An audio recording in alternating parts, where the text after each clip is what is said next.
ये क्वेश्चन है जिसमें H2SO4 का मोलैरिटी दिया हुआ है 18 मोलर, डेंसिटी ऑफ सॉल्यूशन है 1.8 ग्राम पर सेंटीमीटर क्यूब और निकालना है मोलैलिटी निकालना है। तो मोलैरिटी और मोलैलिटी का एक फार्मूला है, उस फार्मूला से ही बना सकते हैं, कॉन्सेप्ट से ही बना सकते हैं, पहले ही बता चुके हैं। तो ये फार्मूला देखो क्या है, molality equals to 1000 into molarity by 1000 into density minus molarity into M1। ये क्या है, मॉलिकुलर मास ऑफ सॉल्यूट। तो सॉल्यूट यहाँ पे H2SO4 है, तो इसका मॉलिकुलर मास आएगा। सबका वैल्यू पुट करो, 1000 इंटू M कितना 18 बाई 1000 इंटू D कितना 1.8 माइनस M इंटू M1 यानी molarity 18 into molecular mass of H2SO4 कितना हो जाएगा, हाइड्रोजन का 1, सल्फर का 32, ऑक्सीजन का 16, तो निकालोगे तो 98 आएगा। तो 98, तो इसको कैलकुलेट करोगे तो इतना आ गया मोलैलिटी। अब ये देखो, इथाइल अल्कोहल और वाटर का एक सॉल्यूशन है जिसमें इथाइल अल्कोहल कितना है 46 ग्राम, वाटर कितना है 36 ग्राम, और बोल रहा है मोल फ्रैक्शन निकालो। तो मोल फ्रैक्शन क्या होता है, मोल फ्रैक्शन अगर हमको ए का मोल फ्रैक्शन निकालना है तो वो होता है number of moles of A by total moles. तो पहले हम दोनों का मोल निकाल लेते हैं, दोनों का मास दिया हुआ है, मोल होता है given weight by molecular mass. तो 46 बाई मॉलिकुलर मास C2H5OH का हो जाएगा 46, तो 1, 1 मोल हो गया इथाइल अल्कोहल, और 36 ग्राम वाटर है, 18 ग्राम का 1 मोल होता है, 36 ग्राम का 2 मोल, तो टोटल मोल कितना हो गया 3। मोल फ्रैक्शन अल्कोहल का कितना हो जाएगा 1/3, और वाटर का मोल फ्रैक्शन एक का अगर निकल गया तो दूसरे का निकालने के लिए 1 में से माइनस कर दो, तो 2/3।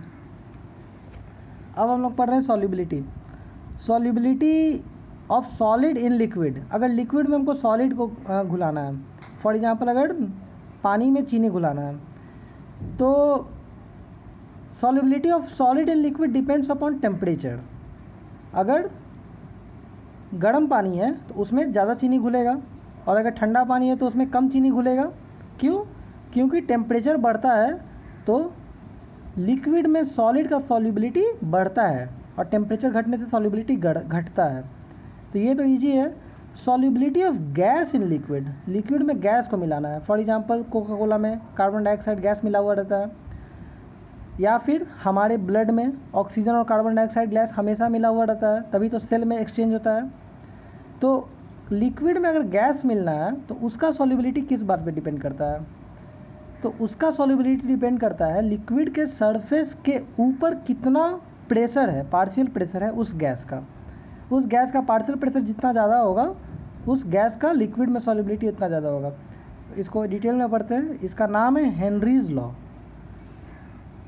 हेनरीज लॉ क्या है, ये एक ग्लास है जिसमें एक लिक्विड है, लिक्विड के अंदर कुछ गैस मिले हुए हैं, ये कोका कोला है, कोका कोला में कुछ कार्बन डाइऑक्साइड मिले हुए हैं, 1 2 3 4 मिले हुए हैं, और लिक्विड के सरफेस के ऊपर भी कुछ गैस है, ठीक है।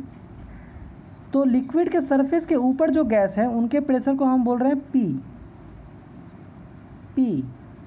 ये partial pressure of the gas above the surface of liquid है। और लिक्विड के अंदर जो गैस मिला हुआ है उस गैस के मोल फ्रैक्शन को हम बोल रहे हैं X क्या है, X है mole fraction of gas dissolve in the liquid. तो हेनरीज लॉ कहता है कि P equals to KH into X। KH है हेनरीज कांस्टेंट, मतलब लिक्विड के अंदर जितना गैस मिला हुआ रहेगा उसको KH से मल्टीप्लाई करो तो लिक्विड के ऊपर जितना गैस है वो आ जाएगा। इसका मतलब थ्योरी पर्सपेक्टिव से इसका क्या मतलब हुआ कि अगर X ज़्यादा होगा तो P भी ज़्यादा होगा, मतलब कि लिक्विड के अंदर ज़्यादा गैस मिला हुआ है तो लिक्विड के ऊपर भी ज़्यादा गैस रहेगा। अब इसको कैसे समझाएं तुमको, देखो अगर मान लो यहाँ पे लिक्विड है, लिक्विड के अंदर गैस के मॉलिक्यूल डिजॉल्व्ड हैं, बाहर में भी गैस है, बाहर में अगर गैस ज़्यादा प्रेशर में है, हाई प्रेशर में है, फॉर एग्जांपल कोका कोला का ढक्कन बहुत हाई प्रेशर में बंद होता है। हाई प्रेशर में को क्यों बंद किया जाता है, क्योंकि अगर प्रेशर हाई रहेगा, प्रेशर अगर हाई रहेगा तो लिक्विड के अंदर जो गैस डिजॉल्व रहेगा वो भी हाई रहेगा, ताकि ज़्यादा गैस, ज़्यादा कार्बन डाइऑक्साइड लिक्विड के अंदर जाके घुल जाए, इसलिए प्रेशर को हाई रखा जाता है। इसको ये लॉ है हेनरीज कांस्टेंट। ये बताओ टेम्परेचर को इंक्रीज करने से चीनी पानी में ज़्यादा घुलेगा, मतलब सॉलिड को अगर लिक्विड में ज़्यादा हमको घुलाना है तो टेम्परेचर को इंक्रीज कर दो। ये बताओ टेम्परेचर को इंक्रीज करने से गैस का सॉल्युबिलिटी में क्या फ़र्क पड़ेगा। अगर टेम्परेचर इंक्रीज कर देंगे तो क्या गैस ज़्यादा घुलेगा लिक्विड में या गैस कम घुलेगा। तो गैस कम घुलेगा। क्यों? क्योंकि टेम्परेचर को इंक्रीज होने से गैस के मॉलिक्यूल्स की काइनेटिक एनर्जी बढ़ जाएगी। काइनेटिक एनर्जी बढ़ जाएगी तो अब वो भागना चाहेंगे, एस्केप करना चाहेंगे, वो अब लिक्विड में घुला हुआ नहीं रहना चाहेंगे क्योंकि अब उनकी काइनेटिक एनर्जी बहुत ज़्यादा है। इसलिए टेम्परेचर बढ़ने से सॉल्युबिलिटी ऑफ गैस क्या होगा, डिक्रीज करेगा। तो हम लोग दो चीज़ पढ़े, solubility of gas in liquid pressure पे कैसे डिपेंड करता है और टेम्परेचर पे कैसे डिपेंड करता है। अब ये देखो application of Henry's law. Henry's law का एप्लीकेशन क्या है जो हम लोग प्रैक्टिकल पर्पस में यूज करते हैं। To increase the solubility of carbon dioxide in soft drink and soda water bottle is sealed under high pressure. High pressure में क्यों सील किया जाता है? ताकि प्रेशर ज़्यादा रहेगा। अगर गैस का ऊपर में प्रेशर ज़्यादा रहेगा, हम गैस को ऊपर से प्रेशर ज़्यादा देंगे तो गैस डिजॉल्व भी ज़्यादा होगा। इसीलिए हमको ज़्यादा डिजॉल्व करना है गैस को तो ऊपर से प्रेशर ज़्यादा दो। हाई एल्टीट्यूड पे देखो, ये बताओ एक आदमी है वो पहाड़ पे चढ़ा, पहाड़ पे चढ़ेगा तो पहाड़ पे गैसेस की प्रेशर कम हो जाती है। क्यों कम हो जाती है? क्योंकि हाई एल्टीट्यूड पे गैसेस का कंसंट्रेशन कम हो जाता है तो प्रेशर भी कम हो जाएगा। हाँ, कोई अगर पर्सन है जो हाई एल्टीट्यूड पे गया तो हाई एल्टीट्यूड पे क्या होता है, हाई एल्टीट्यूड पे गैसेस का प्रेशर बहुत कम हो जाता है। फॉर एग्जांपल ऑक्सीजन गैस का प्रेशर जो सी लेवल पे रहेगा वो ज़्यादा रहेगा और पहाड़ पे जाएंगे तो प्रेशर कम हो जाएगा। तो प्रेशर के कम होने से क्या होगा, अगर प्रेशर कम होगा तो मोल फ्रैक्शन ऑफ गैस जो हमारे ब्लड में डिजॉल्व है वो भी कम हो जाएगा। ऑक्सीजन का प्रेशर अगर एटमॉस्फेयर में कम होगा तो ब्लड में जो ऑक्सीजन डिजॉल्व है वो भी कम हो जाएगा। तो हमको हाइपॉक्सिया की फीलिंग आएगी, मतलब हमारे बॉडी में ऑक्सीजन कम होने लगेगा, है ना। इसलिए जब कोई पहाड़ पे जाता है तो वो फास्ट ब्रीदिंग करने लगता है, रिस्पिरेशन रेट उसका फास्ट हो जाता है और चेहरा भी एकदम लाल हो जाता है, हेमोग्लोबिन भी बढ़ जाता है। क्यों? क्योंकि ऑक्सीजन कम है। तो ऑक्सीजन कम है तो हमको ज़्यादा तेज़ सांस लेना पड़ेगा कंपनसेट करने के लिए। और तीसरा एप्लीकेशन है इसकी स्कूबा डाइवर्स में बेंड। अब ये बेंड क्या होता है, जैसे कोई स्कूबा डाइवर क्या होता है, जो पीठ पे ऑक्सीजन का टैंक लेके समुद्र में कूद जाता है। अब वो समुद्र में बहुत नीचे है, बहुत ज़्यादा नीचे चला गया है, उसके पीठ में ऑक्सीजन का टंकी लगा हुआ है तो वो सांस तो ले रहा है आराम से, लेकिन जब बहुत ज़्यादा नीचे गया समुद्र में तो समुद्र में प्रेशर बहुत ज़्यादा हाई है। वाटर इतना वाटर का कॉलम है उसके ऊपर, तो उसका पूरा प्रेशर उस पर लग रहा है, तो प्रेशर बहुत ज़्यादा हाई है। प्रेशर हाई होने से गैसेज की सॉल्युबिलिटी भी हाई है। प्रेशर जब हाई है तो गैस ब्लड में ज़्यादा सॉल्युबल हो रहे हैं। तो जब वो स्कूबा डाइवर नीचे से, अभी वो समुद्र में बहुत नीचे है और धीरे धीरे वो ऊपर आ रहा है, तो जब धीरे धीरे वो ऊपर आएगा तो प्रेशर धीरे धीरे कम होने लगेगा, तो गैस की सॉल्युबिलिटी भी कम होने लगेगी, तो गैस अब ब्लड में सॉल्युबल नहीं रहेंगे। तो गैस जब ब्लड में सॉल्युबल नहीं रहेंगे तो क्या होगा, तो ब्लड में गैस का बबल बनने लगेगा। अब सोचो ब्लड में बबल्स बनने लगे, ब्लड में बुलबुला बनने लगे, तो वो तो बहुत खतरनाक है। वो बबल तुम्हारे ब्रेन में जाके तुम्हारे ब्रेन को क्लॉट कर सकता है, जाम कर सकता है। तो वो बबल बहुत खतरनाक कंडीशन है, उसी को बोलते हैं बेंड्स। तो बेंड को जब हम लोग को वो करना है, अवॉइड करना है, तो हम लोग जो ऑक्सीजन का टंकी होता है उसमें थोड़ा सा हीलियम गैस मिला देते हैं। हीलियम गैस मिलाया, देखो 11.7% हीलियम मिलाया जाता है। नाइट्रोजन कम रखा जाता है और 32% ऑक्सीजन रखा जाता है ताकि बेंड्स ना बने। ये न्यूमेरिकल है। न्यूमेरिकल क्या है, हेनरी लॉ कांस्टेंट दिया हुआ है, ठीक है, कितना दिया हुआ है, 5/3 के बार, यानी 5/3 × 1000। Determine the concentration x in rain water if CO2 = 1% by mass in atmospheric pressure. देखो फार्मूला क्या है, फार्मूला है P equals to K H into x. इस फार्मूला में हमको क्या दिया हुआ है, के एच दिया हुआ है, हाँ दिया हुआ है। डिटरमाइन इस कंसनट्रेशन एक्स, एक्स निकालना है, एक्स निकालना है। पी दिया हुआ है, तुमको पी जो है वो इनडायरेक्टली दिया हुआ है। क्या बोल रहा है, कार्बन डाइऑक्साइड कितना है 1% बाई मास इन एटमॉस्फेयर। अब देखो 1% बाई मास कहने का क्या मतलब है, अगर प्रेशर जो है एटमॉस्फेरिक प्रेशर 1 atm है, यानी 1 बार है। एटमॉस्फेरिक प्रेशर कितना है 1 बार, और कार्बन डाइऑक्साइड एटमॉस्फेयर में है 1%, तो कार्बन डाइऑक्साइड का प्रेशर कितना हो जाएगा 1% ऑफ 1 बार। मतलब टोटल जो गैस हैं एटमॉस्फेयर में सब का कंबाइंड प्रेशर मिला के 1 बार है, और कार्बन डाइऑक्साइड उसमें बस 1% है। तो कार्बन डाइऑक्साइड का प्रेशर निकालना है तो क्या करेंगे, इस 1 बार का 1% निकाल लेंगे, तो कितना हो जाएगा 0.01। एक्स निकालना है हमको, एक्स क्या हो जाएगा, एक्स हो जाएगा P बाई के एच। पी कितना हो गया, पी हो गया मेरा 1% ऑफ 1 बार, यानी 1 इंटू 0.01 बाई के एच कितना हो जाएगा 5/3 इंटू 1000, 5/3 इंटू 1000। तो एक कैलकुलेशन न्यूमेरिकल देखो, ये आ गया आंसर। हमको क्या निकालना था, यही एक्स निकालना था। ये क्वेश्चन है, हेनरीज कांस्टेंट फॉर आर्गन 40 के बार, के एच दिया हुआ है। Determine molal concentration of argon in water when it is stored above 900 gram water at 10 bar pressure. देखो प्रेशर दिया हुआ है P, तो फॉर्मूला है P equals to K H x. X क्या है, एक्स है मोल फ्रैक्शन, तो P दिया हुआ है 10 बार और के एच दिया हुआ है 40,000, 40 के मतलब 40,000, तो एक्स निकल जाएगा। मोल फ्रैक्शन निकल जाएगा, मोल फ्रैक्शन देखो निकल गया, मोल फ्रैक्शन एक बार निकल गया, तो मोल फ्रैक्शन से मोलैलिटी निकाल सकते हैं। निकालना हमको मोलैलिटी है, determine the molal concentration, molality निकालना है। तो मोल फ्रैक्शन से मोलैलिटी कैसे निकालेंगे, मोल फ्रैक्शन से हमको पता चल गया, मोलैलिटी निकालना है। देखते हैं यहाँ देखो मोल फ्रैक्शन कितना आया था उस क्वेश्चन में, क्वेश्चन देख लो एक बार तुम। मोल फ्रैक्शन आया है 2.5 into 10 to the power -4। Mole fraction है 2.5 इंटू 10 टू द पावर -4। तो एक मोल फ्रैक्शन से मोलैलिटी निकालने का तरीका बता रहा है। अगर मान लो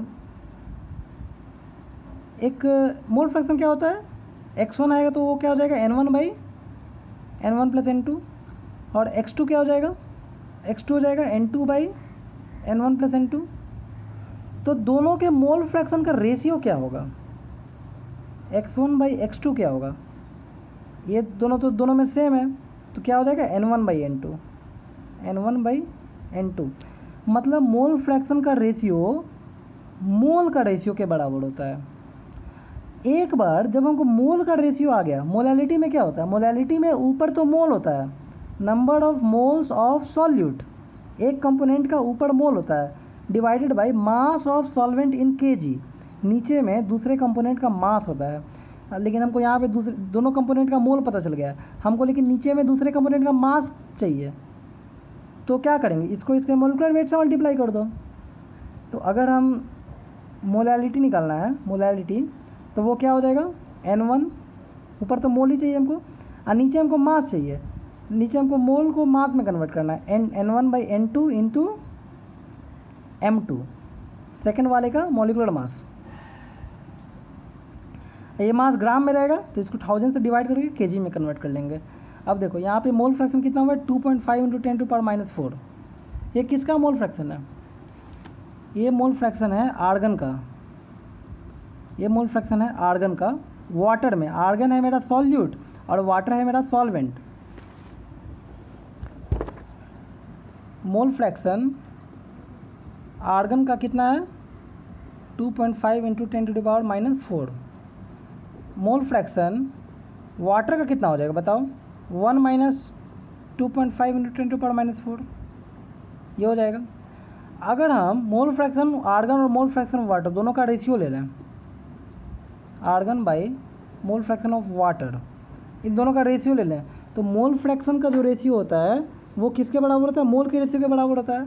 तो यहाँ पे हो जाएगा मोल का ratio, mole of argon by mole of water, है ना।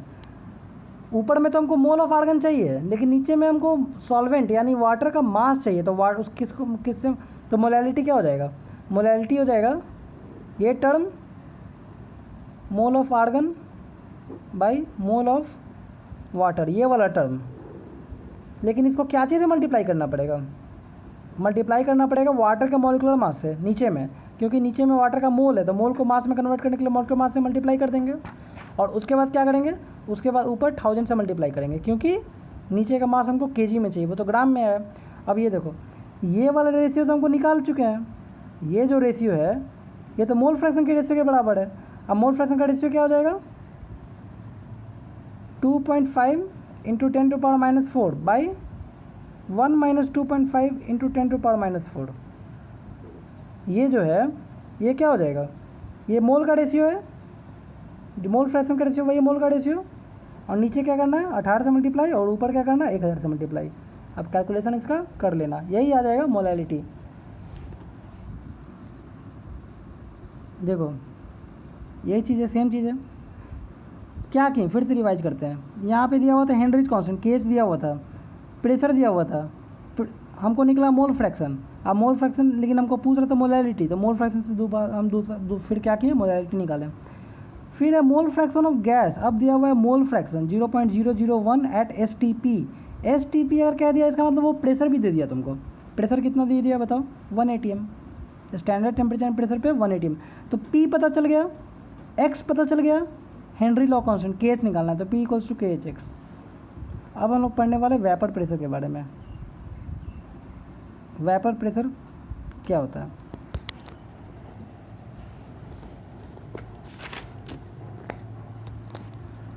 क्या पढ़ रहे हैं हम लोग, वेपर प्रेशर।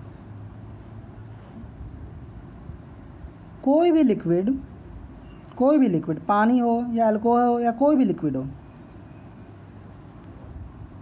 लिक्विड ग्लास में रखा हुआ है, लिक्विड जो है थोड़ा सा वेपोराइज होता है, वेपोराइज मतलब गैस में कन्वर्ट होता है, और उस लिक्विड के सरफेस के ऊपर हमेशा वही लिक्विड गैसियस फॉर्म में प्रेजेंट होता है हमेशा। मतलब अगर यहाँ पे वाटर है, ग्लास में वाटर रखा हुआ है, तो हमेशा सरफेस के ऊपर थोड़ा सा वाटर वेपर भी रहेगा, यही है वेपर। और इसी वेपर का जो प्रेशर होगा उसको हम बोलेंगे वेपर प्रेशर। कोई भी लिक्विड, अगर ये अल्कोहल है, इथेनॉल है, अल्कोहल रखा हुआ है, तो अल्कोहल तो ग्लास में लिक्विड के फॉर्म में है, लेकिन सरफेस के ऊपर अल्कोहल थोड़ा सा गैस फॉर्म में भी रहेगा। चलो अब ये बताओ, ये जो वेपर प्रेशर है ज़्यादा टेम्परेचर पे ज़्यादा होगा कि कम होगा? ज़्यादा टेम्परेचर पे लिक्विड ज़्यादा वेपोराइज होगा, ज़्यादा इवेपोरेट होगा, तो वेपर्स भी ज़्यादा बनेंगे। तो ये जो वेपर का प्रेशर होगा टेम्परेचर से बढ़ेगा, ये भी है। इसको हम लोग पूरे डिटेल में पढ़ने वाले हैं वेपर प्रेशर को। अगर लिक्विड है, मान लो ए, लिक्विड का नाम है ए, अगर वो लिक्विड प्योर फॉर्म में है, प्योर फॉर्म में कहने का मतलब कि उस लिक्विड में कोई दूसरा चीज़ नहीं है, कोई सॉल्यूट, कोई नया लिक्विड कुछ नहीं है, प्योर चीज़ है, प्योर ए है, यानी प्योर वाटर, प्योर इथेनॉल, कोई प्योर लिक्विड है, तो उसका जो वेपर प्रेशर होता है उसको हम लोग बोलते हैं P0। अगर यहाँ पे नॉट लगा हुआ है, जीरो का साइन लगा हुआ है, इसका मतलब है कि ये प्योर लिक्विड का वेपर प्रेशर है, और जिसका प्रेशर है उसको नीचे लिखो P0 है। इसी तरह से अगर कोई लिक्विड है, कोई लिक्विड है B, तो उसका जो ऊपर में वेपर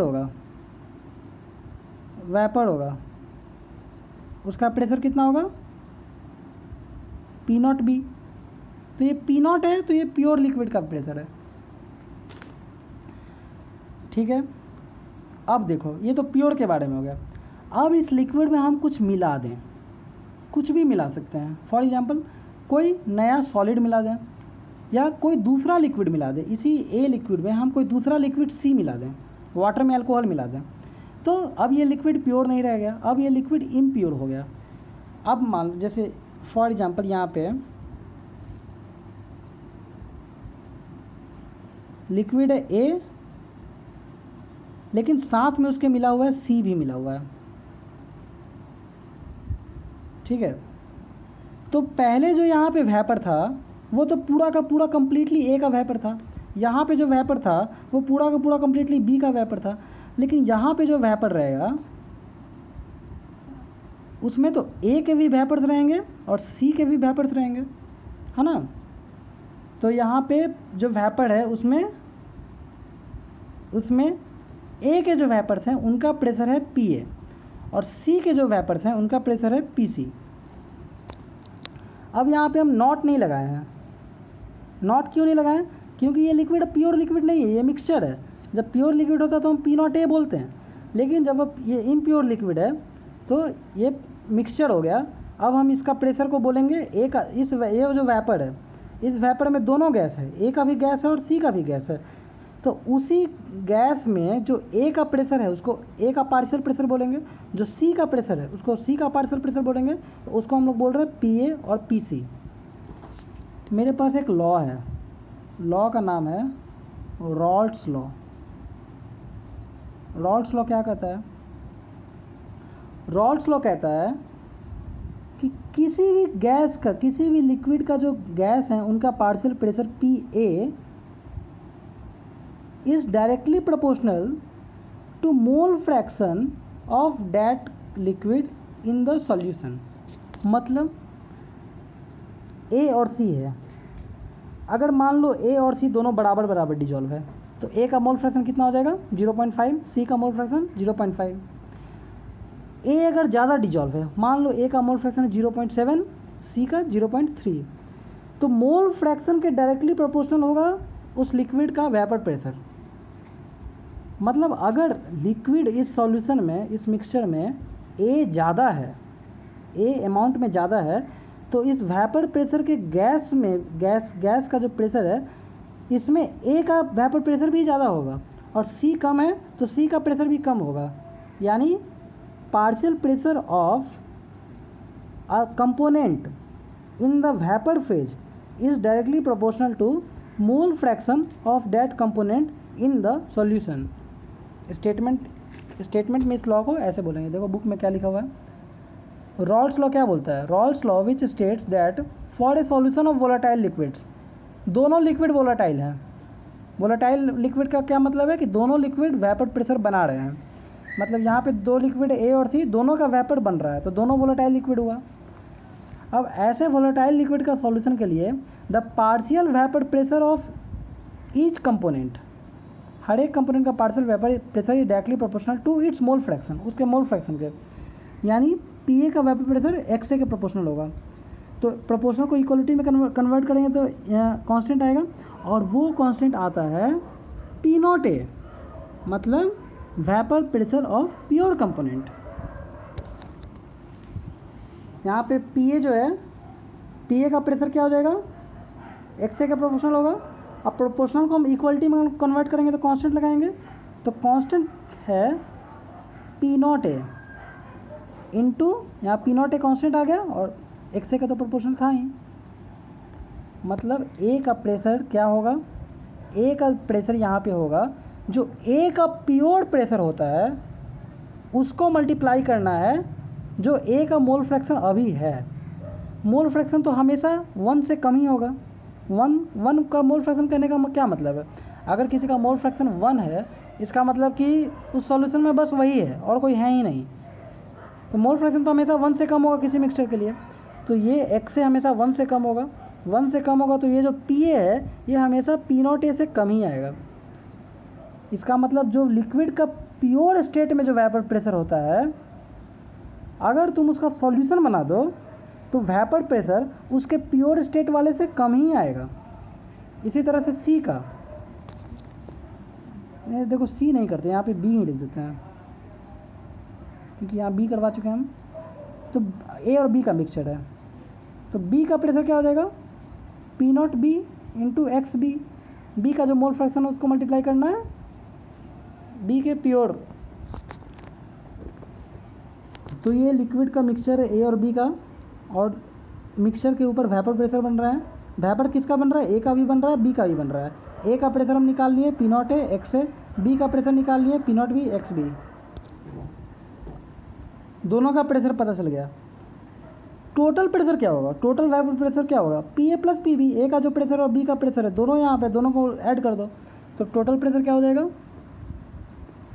टोटल वेपर प्रेशर जो मिक्सचर के ऊपर है वो हो जाएगा P A plus P B, यानी P naught A x A plus P naught B x B.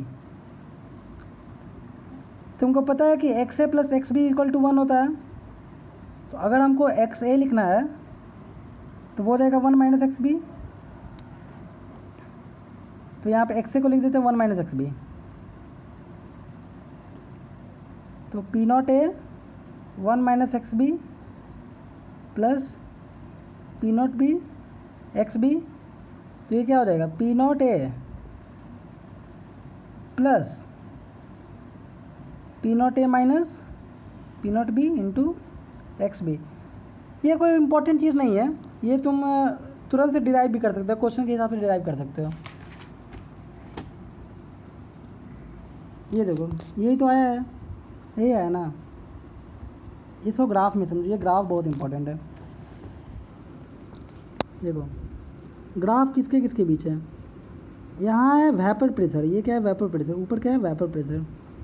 और यहाँ है मोल फ्रैक्शन। इस पॉइंट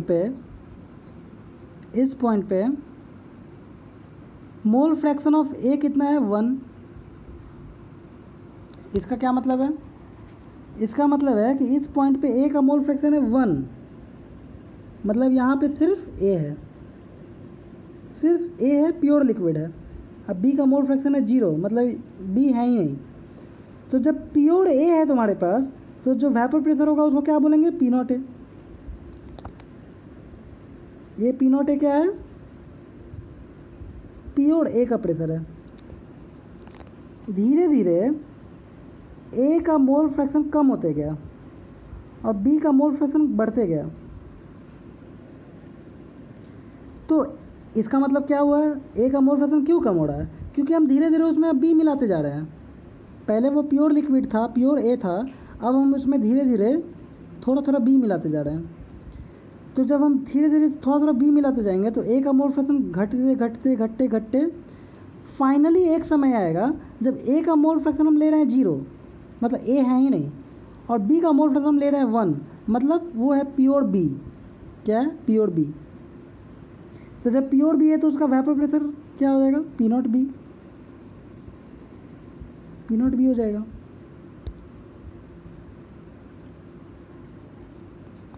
ठीक है, ये देखो ये किसका ग्राफ है? ये ग्राफ है पी ए का, ये ग्राफ है पी बी का। तो पहले जब मोल फ्रैक्शन ऑफ ए 1 था तो प्रेशर ऑफ ए कितना था? पी नॉट ए। और धीरे धीरे ए का मोल फ्रैक्शन हम घटाते जा रहे हैं, ए का मोल फ्रैक्शन कर दिए 0, तो ए का प्रेशर घटते घटते फाइनली ए का प्रेशर भी 0 हो गया। पहले बी का मोल फ्रैक्शन 0 था, मोल फ्रैक्शन बढ़ाते बढ़ाते बी का मोल फ्रैक्शन कर दिए 1, तो हो गया P naught B, pure B. तो प्रेशर ऑफ बी भी बढ़ते बढ़ते इतना हो गया। ये क्या है? ये है टोटल प्रेशर। किसी भी पॉइंट पे total pressure P A plus P B का ये ग्राफ है। ठीक है,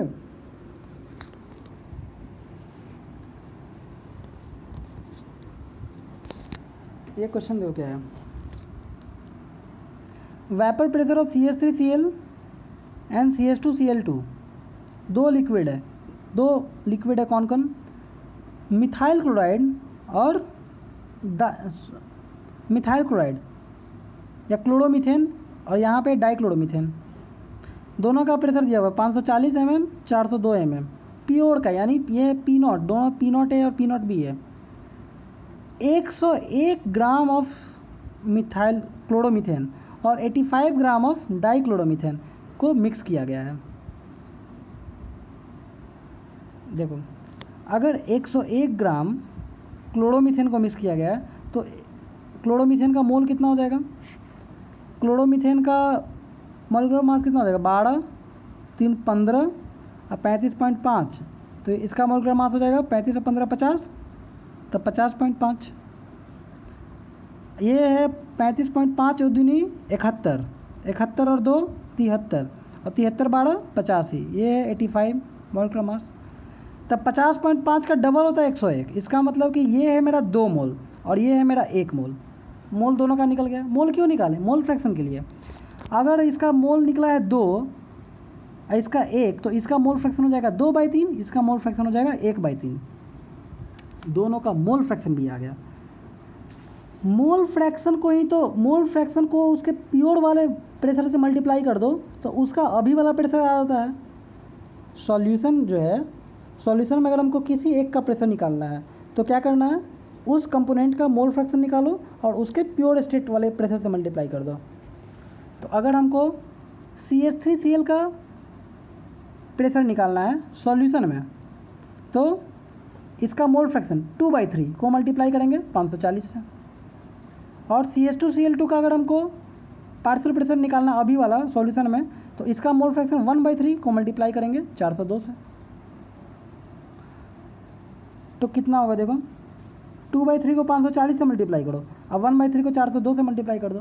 क्वेश्चन में क्या पूछ रहा है, बताते क्या पूछ रहा है। अगर मान लो हमको टोटल प्रेशर निकालना, टोटल वेपर प्रेशर कितना है, यहाँ पे टोटल प्रेशर कितना है, तो जो A का प्रेशर है जो B का प्रेशर, दोनों को ऐड कर दो।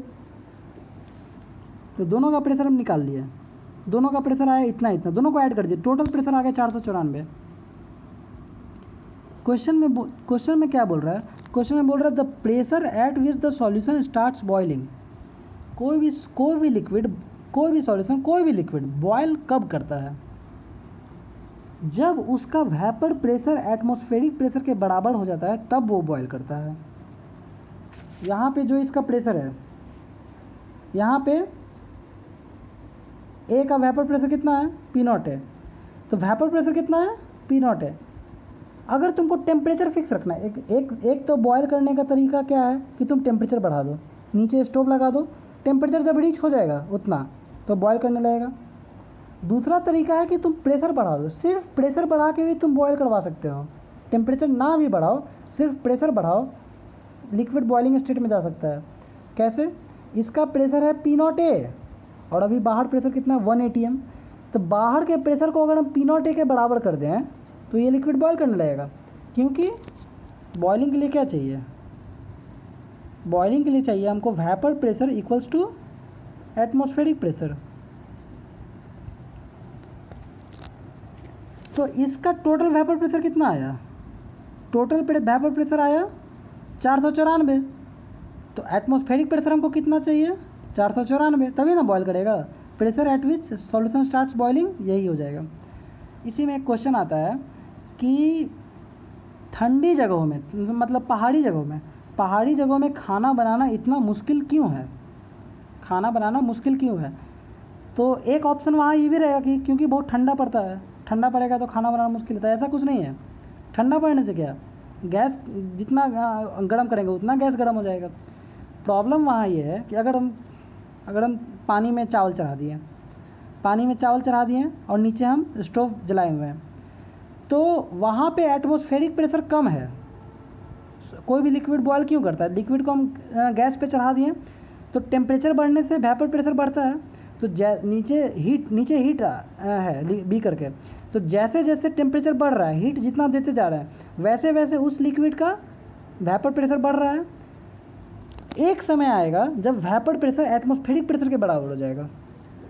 लिक्विड है, नीचे गैस लगा हुआ है, तो वेपर प्रेशर बढ़ रहा है, लिक्विड बॉयल कर रहा है, इवेपोरेट कर रहा है। जब वेपर प्रेशर बढ़ते बढ़ते बढ़ते बढ़ते एटमॉस्फेरिक प्रेशर के बराबर हो जाएगा तो लिक्विड बॉयल करने लगेगा। एक बार जब लिक्विड बॉयल करने लगेगा उसके बाद तो लिक्विड अब गैस के फॉर्म में कन्वर्ट होने लगेगा। उसके बाद उस लिक्विड उतना टेम्परेचर से ज़्यादा गर्म नहीं होगा वो लिक्विड। अगर मान लो लिक्विड जैसे for example water 100 degree Celsius पे बॉयल करता है STP पे, तो अब वाटर 100 डिग्री सेल्सियस के ऊपर नहीं जाएगा। क्यों, क्योंकि अब 100 डिग्री सेल्सियस पे बॉयल करके तो वो गैस बन गया, अब वो वाटर रहा ही नहीं, तो अब वो तो वाटर रहा ही नहीं, अब वो 100 से 101 नहीं जा पाएगा। पहाड़ी इलाका में एटमॉस्फेरिक प्रेशर कम है, तो नीचे हम गैस से हीट दे रहे हैं तो वेपर प्रेशर बन रहा है, कम प्रेशर है तो कम वेपर प्रेशर पे ही बॉयल होना स्टार्ट हो गया, यानी कम टेम्परेचर पे हो सकता है 94 डिग्री सेल्सियस पे ही वो एटमॉस्फेरिक प्रेशर अचीव हो गया, जो उसका बाहर का प्रेशर है वो वेपर प्रेशर अचीव हो गया, तो वो 94 डिग्री सेल्सियस पे ही बॉयल करना स्टार्ट कर देगा। अब 94 पे बॉयल करने लगा तो 94 से आगे वो टेम्परेचर बढ़ेगा नहीं उसका। तो अब हम चावल डाल दिए पानी में, और पानी मैक्सिमम कितना जा रहा है 94 डिग्री सेल्सियस। क्यों? क्योंकि उसके ऊपर बॉयल करने लगा, चावल को हीट नहीं मिल पा रहा है तो खाना बनाना मुश्किल है। इसी क्वेश्चन का दूसरा पार्ट था molar ratio of solute versus solvent in the vapour phase in equilibrium. पहले बताओ सॉल्यूट कौन है सॉल्वेंट कौन है? जो ज़्यादा होता है वो सॉल्वेंट। तो यहाँ पे 2/3 इसका मोल फ्रैक्शन है क्लोरोमीथेन का, 1/3 मोल फ्रैक्शन है डाइक्लोरोमीथेन का, तो ये हो जाएगा सॉल्वेंट, ये हो जाएगा सॉल्यूट। बोल रहा है कि molar ratio of solute versus solvent in vapour phase in equilibrium with solution. अब ये क्या है देखो, यहाँ पे ए और बी का सॉल्यूशन था, तो ए और बी के सॉल्यूशन में ए भी बॉयल किया, ए का भी वेपर प्रेशर बना, बी का भी वेपर प्रेशर बना, ए का वेपर प्रेशर बना इतना, बी का वेपर प्रेशर बना इतना। अगर तुम वेपर को सिर्फ आइसोलेटेड देखो, सिर्फ हम वेपर को देख रहे हैं और हम लिक्विड को भी नहीं देख रहे हैं, सिर्फ वेपर को देख रहे हैं, तो इसमें ए का भी मॉलिक्यूल है गैसियस फॉर्म में और बी का भी मॉलिक्यूल है गैसियस फॉर्म में। हमको ए का मोल फ्रैक्शन निकालना है वेपर में, कैसे निकालेंगे? और बी का मोल फ्रैक्शन निकालना है वेपर में, कैसे निकालेंगे? मतलब क्या कहना चाह रहे हैं कि वेपर में ए वाला ही तो इवेपोरेट होकर ऊपर गया है और बी वाला इवेपोरेट होकर वेपर में गया है। तो अगर हम सिर्फ वेपर को देखें, वेपर में ए कितना है बी कितना है ये हम देखना चाहते हैं, तो हमको ए का मोल देखना पड़ेगा और बी कितना मोल है वो देखना पड़ेगा। तो वो कैसे निकालेंगे? तो ये बहुत एक बेसिक फार्मूला है, वो फार्मूला तुमको हम नहीं बताया, अभी बता रहे हैं। किसी भी चीज़ का partial pressure is directly proportional to its mole fraction. किसी भी चीज़ का, फॉर एग्जांपल एटमॉस्फेयर में कितना ऑक्सीजन है? कार्बन डाइऑक्साइड है 1%, नाइट्रोजन है 70%, ऑक्सीजन है 29% के आसपास। तो ऑक्सीजन का कार्बन डाइऑक्साइड का अमाउंट मिनिमम है, कार्बन डाइऑक्साइड की, इसका मतलब कार्बन डाइऑक्साइड का मोल फ्रैक्शन भी मिनिमम है। तो मोल फ्रैक्शन के प्रोपोर्शन होता है पार्शियल प्रेशर, तो कार्बन डाइऑक्साइड का प्रेशर भी मिनिमम होगा। और नाइट्रोजन अमाउंट में मैक्सिमम है, तो मोल फ्रैक्शन भी उसका मैक्सिमम होगा। अब मैक्सिमम मोल फ्रैक्शन होगा तो पार्शियल प्रेशर भी उसका मैक्सिमम होगा। तो अगर partial pressure P is directly proportional to mole fraction X, तो पार्शियल प्रेशर P1/P2 क्या हो जाएगा? X1/X2, है ना। तो यहाँ पे पार्शियल प्रेशर अगर A का है PA और मोल फ्रैक्शन ये है PB, partial pressure of B, तो अगर हम इसी फार्मूला का आगे हम कर रहे हैं, इसी का आगे कर रहे हैं, यहाँ पे अगले पेज में करके दिखाते हैं। तो PA/PB क्या आ जाएगा? PA/PB आएगा YA/YB। पार्शियल प्रेशर का रेशियो क्या होता है? पार्शियल प्रेशर का रेशियो मोल फ्रैक्शन का रेशियो होता है। तो इस वेपर, हम सिर्फ वेपर फेज को देख रहे हैं, लिक्विड को देख ही नहीं रहे हैं। इस वेपर फेज में ए का प्रेशर है PA और बी का प्रेशर है PB, दोनों का रेशियो निकाल देंगे तो मोल फ्रैक्शन निकलेगा ए का और बी का, YA और YB। ये मोल फ्रैक्शन किस में है? गैस में। ये जो मोल फ्रैक्शन है गैस में, इसको XA और XB से कंफ्यूज नहीं करना। XA जो मोल फ्रैक्शन है वो है mole fraction of A in solution, XB है mole fraction of B in solution. लेकिन इस वेपर में A का मोल फ्रैक्शन जो है उसको हम बोल रहे हैं YA, और B के मोल फ्रैक्शन को, इस वेपर में जो B का मोल फ्रैक्शन है उसको बोल रहे हैं YB, और PA/PB क्या हो जाएगा? YA/YB। तो दूसरा क्वेश्चन यहाँ पे यही पूछ रहा था, molar ratio of solute versus solvent in vapour phase. तो वेपर फेज में क्लोरोमीथेन का प्रेशर कितना है? 360, और डाइक्लोरोमीथेन का प्रेशर है 134। तो अगर दोनों के वेपर प्रेशर का हम रेशियो ले लें, दोनों के वेपर प्रेशर का रेशियो ले लें, यानी 134/360, 134/360, तो वो दोनों के मोल फ्रैक्शन का रेशियो आ जाएगा। मोल fraction of chloromethane and dichloromethane in the vapour phase, vapour phase में जो मोल फ्रैक्शन है उसका रेशियो आ जाएगा अगर हम दोनों के वेपर प्रेशर का रेशियो ले लें। और मोल फ्रैक्शन का रेशियो इक्वल्स टू मोल का रेशियो। यहाँ पे हम बताए हैं कि जो मोल फ्रैक्शन का रेशियो होता है यानी x1/x2, कहाँ बताया, ये देखो मोल फ्रैक्शन का रेशियो होता है x1/x2, वो मोल का रेशियो होता है। तो ये हो जाएगा molar ratio, molar ratio equal to mole fraction ratio. अब मोल फ्रैक्शन का रेशियो वेपर प्रेशर का रेशियो, तो मोलर रेशियो अगर हमको निकालना है तो डायरेक्ट मोल फ्रैक्शन का रेशियो के इक्वल होगा। अब मोल फ्रैक्शन का रेशियो वेपर प्रेशर का रेशियो के इक्वल होगा, यानी 360/134, अगर या फिर उल्टा 134/360, डिपेंड कि कौन ऊपर ले रहा है कौन नीचे। अब ये देखो वेपर, ये यहाँ पे यही बताया है, यहाँ पे P A equal to Y into P total है। तो वाई है ए का वेपर प्रेशर इन ए का mole fraction in vapour phase, ये पार्शियल प्रेशर, ये है टोटल वेपर प्रेशर, ठीक है। इधर से बी का निकला, इसमें कन्फ्यूजन है तो मैसेज कर देना, फिर से बता देंगे ये वाला चीज़। अब देखो vapour pressure of solution of solid in liquid, solid का लिक्विड में अगर हम वेपर प्रेशर निकाल रहे हैं तो वो सॉलिड का लिक्विड में वेपर प्रेशर हम क्यों पढ़ रहे हैं। अभी हम लोग जो पढ़े थे वो था दो लिक्विड ए और बी, दोनों ए और बी लिक्विड था और लिक्विड का मिक्सचर हम बनाए हैं। लिक्विड का मिक्सचर है तो दोनों का प्रेशर बन रहा है, ए का ही प्रेशर बन रहा है, बी का ही प्रेशर बन रहा है। लेकिन अगर हम ऐसा लें कि ये है ए, लिक्विड का नाम क्या है ए, और उसमें हम दूसरा लिक्विड ना डाल के हम सॉलिड डालने लगे, फॉर एग्जाम्पल हम पानी में चीनी डालने लगे, पानी में हम चीनी डालेंगे तो पानी का तो वेपर प्रेशर बनेगा, चीनी का तो वेपर प्रेशर बनेगा नहीं क्योंकि चीनी सॉलिड है। तो ए का पार्शियल प्रेशर क्या हो जाएगा, जो यहाँ पे वेपर प्रेशर है पी ए, वो क्या हो जाएगा, ए का मोल फ्रैक्शन जो सॉल्यूशन में है अब चीनी के साथ, जो ए का मोल फ्रैक्शन है इनटू ए का प्योर स्टेट में जो प्रेशर होता है। और बी का, अगर ये बी है, बी सॉलिड है तो बी का प्रेशर आएगा, बी का प्रेशर तो कुछ आएगा ही नहीं क्योंकि बी सॉलिड है। तो ए का जो प्रेशर होगा वही टोटल वेपर प्रेशर हो जाएगा, है ना। अब ये क्वेश्चन है, दो क्वेश्चन है, दोनों क्वेश्चन देख लेते हैं। फॉर ए सॉल्यूशन ए का क्या दिया हुआ है, पी नॉट ए दिया हुआ है, पी नॉट ए 600, पी नॉट बी 840, मतलब ए और बी का प्योर स्टेट में प्रेशर दिया हुआ है under atmospheric condition and vapour pressure of solution is 1 atm। Total vapour pressure कितना दे रहा है 1 atm। कंपोजिशन ऑफ सॉल्यूशन देखो, क्वेश्चन क्या है, लिक्विड है, लिक्विड में सॉल्यूशन है, सॉल्यूशन में ए है बी है, ए का तुमको प्योर स्टेट में प्रेशर दे दिया पी नॉट ए, बी का प्योर स्टेट में प्रेशर दे दिया पी नॉट बी। तो पी ए क्या होता है, पी ए आएगा तुम्हारा X A into P naught A, P B क्या आएगा X A into P naught B. तुमको टोटल वेपर प्रेशर दिया हुआ है, यानी तुमको P A plus P B दिया हुआ है, तुमको क्या दिया हुआ है टोटल वेपर प्रेशर कितना, and the vapour pressure of solution is 1 atm।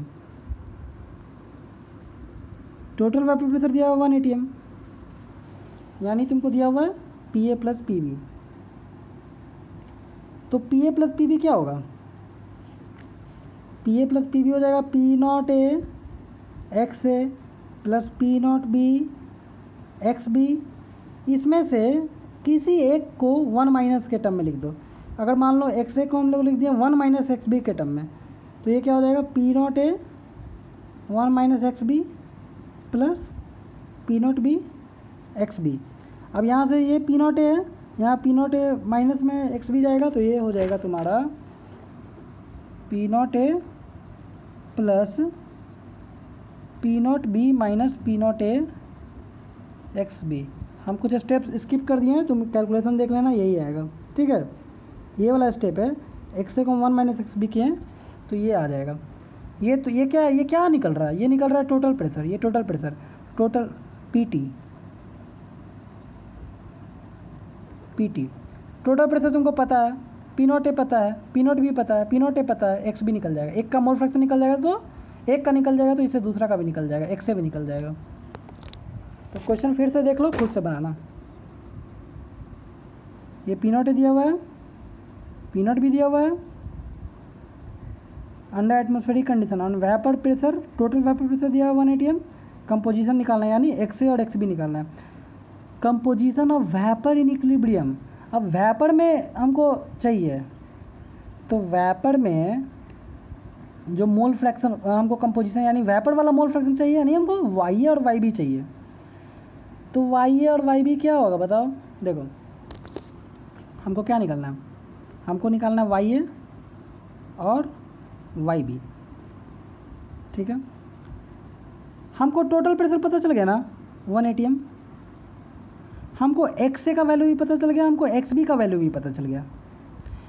तो अगर हम लोग एक्स ए को, ये देखो सॉल्यूशन है, इसी में देखते हैं, इसी में ये सॉल्यूशन है।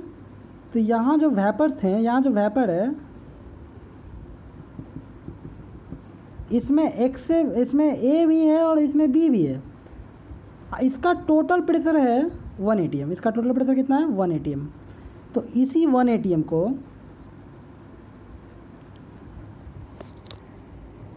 इसमें ए का प्रेशर कितना है वो तो निकाल सकता है, कैसे, पी नॉट ए हमको पता था और एक्स ए और एक्स बी तो हम पहले वाले क्वेश्चन में निकाल चुके हैं, पहले वाले क्वेश्चन में हम एक्स बी और एक्स ए दोनों निकाल चुके हैं। तो अगर हमको पी नॉट ए और एक्स ए को मल्टीप्लाई कर दे तो इसमें हमको पी ए पता चल जाएगा, और एक्स बी से हम जब पी नॉट बी का मल्टीप्लाई कर दें तो हमको इसी में हमको पी भी पता चल जाएगा। हमको वाई ए निकालना है, तो यहाँ से क्या हो जाएगा, ये क्या है, ये पी टी टोटल प्रेशर, तो वाई ए कितना हो जाएगा, तो ये देखो टोटल पी ए जो होता है वो होता है Y A into P T, और पी बी जो होता है वो होता है Y B into P T.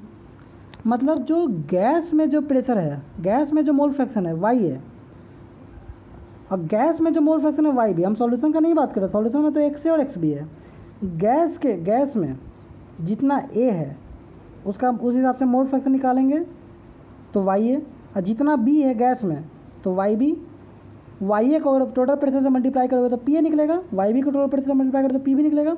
हमको निकालना है वाई ए, तो वाई ए कितना हो जाएगा P A by P T, Y B कितना हो जाएगा P B by P T, ये भी निकल जाएगा, खुद से बनाना। अब ये रिलेटिव लोडिंग वाले पे, तो ये आगे पढ़ाएंगे बाद में, ठीक है।